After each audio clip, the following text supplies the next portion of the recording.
Hello, Johnny London here, once again.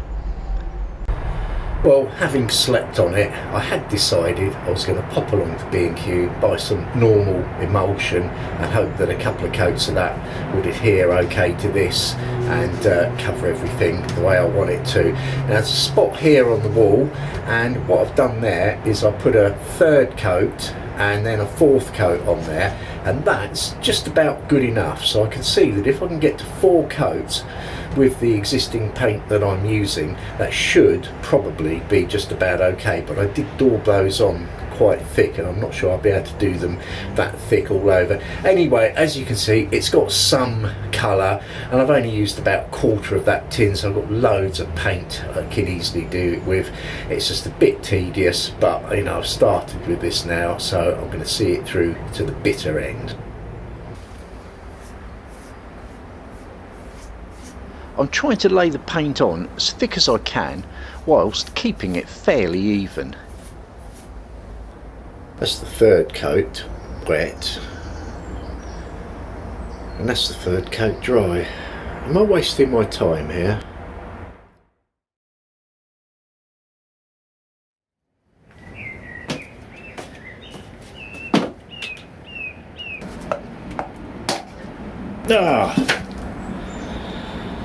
Slightly different colour. More like sage green, if anything. Well, straight away, the coverage is just superb. This stuff just goes on, and I bet that's not going to fade into obscurity. The only thing is, I'm not sure I like the colour.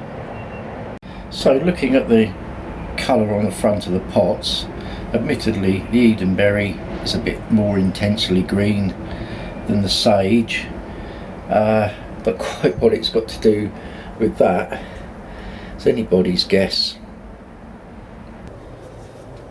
Well, I'm going to be spending a lot of time on the paintwork over the next few days, but there's no reason that you should have to. I won't film it too much, we'll just have a little update here and there. We don't need to see every brush stroke, but just to say, it takes about 4.5 hours to go round and paint everything with 1 coat. That's because I didn't bother masking up the windows, so I have to go around those carefully. Maybe it would still be worth masking them up, possibly. I'll have to think about that.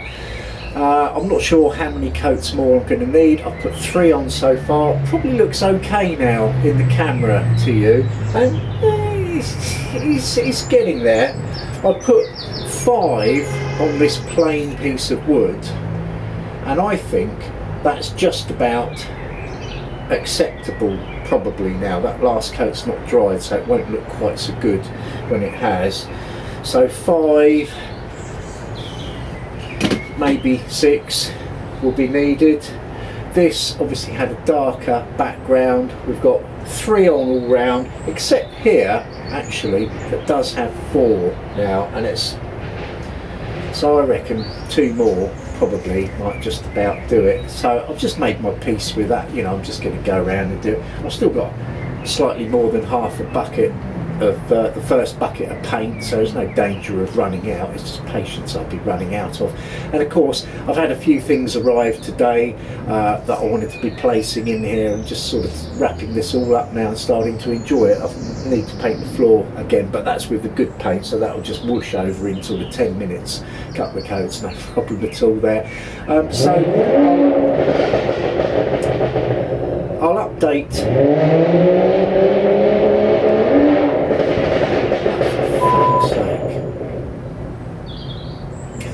So I'll update as I go, of course, but it'll be largely edited out for the tedium factor. So just to recap, 3 coats in and I've got my work cut out. Let's have a look at my beautiful English rose while I do all the donkey work. Well, thanks to the magic of TV or YouTube, call it what you will, I have now finished painting all the interior of the cabin. I say all of the interior, there's a couple of caveats to that, but we won't worry too much for now. This has taken 7 coats in the end. It was looking alright after 6, but I gave it 1 extra. And if you remember, there was that little spot on the wall that was my sort of guide as to how far I needed to go before I was done. But can't even find it now, so that means I'm done, and that's used exactly just under 1 pot of that paint, 5 litres. So I don't recommend that stuff, but anyway, I'm very pleased with the colour. I think the colour's absolutely superb, and it means now that I can get on to some of the more slightly fun and interesting things, the sort of final fit out stage of the cabin, as it were. There's a couple of other things still to do, which are painting the floor with 1 or 2 coats after it's had another hoover.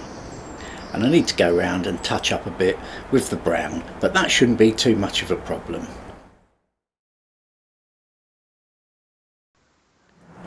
I am indeed onto the good paint today.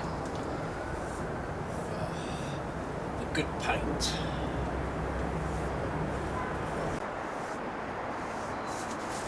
And it's really starting to make these doors come together.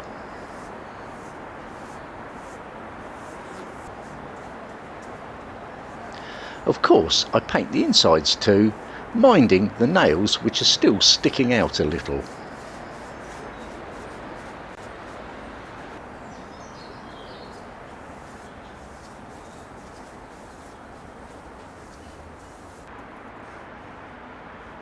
Putting a bit of colour on really allows me to see the panelled effect that I was going for.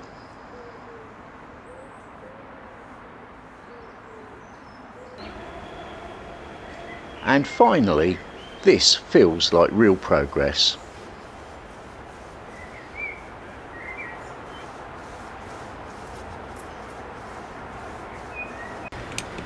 In between coats, I investigate my locks. Right. So we've got a 4.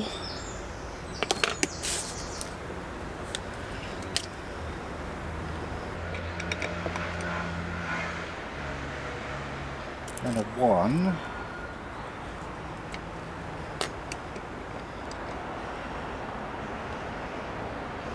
And a 1.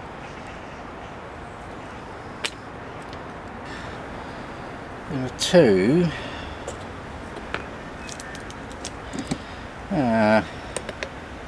Then a 1.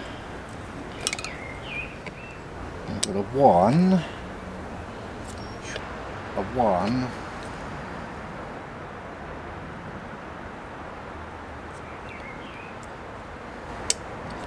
A 2.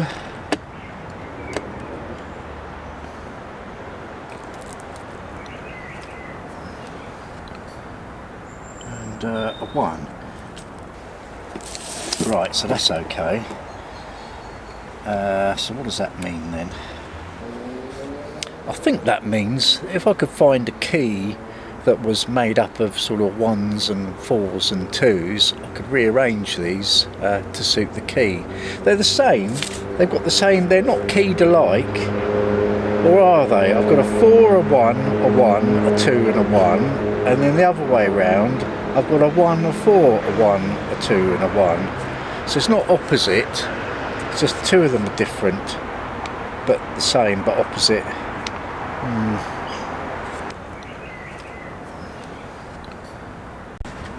These doors have had 2 coats either side, they're done, and I did do a really good bit of caulking up on the outside to weatherproof it, and subsequently after painting it I did a bit of caulking up on the inside, so I've just got to go over that a little bit as well. So I think for the rest of the afternoon I'm just going to dodge around with the brown paint, and then we'll see where we go from there.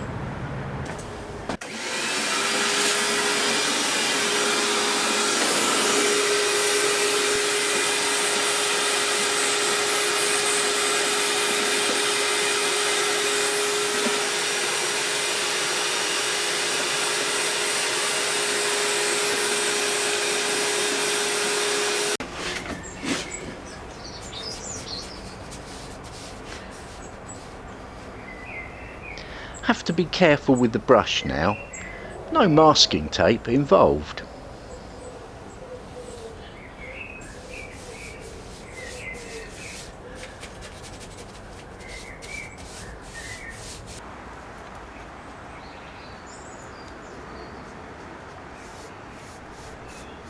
Here I'm just touching in those odd bits that I caulked.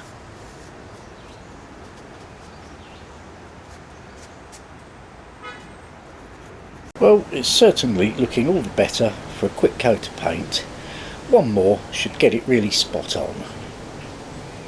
However, I did leave that little bit, and I shall do that separately with the sage paint when I feel like taking all that wiring off. But that's for another day. See you next time.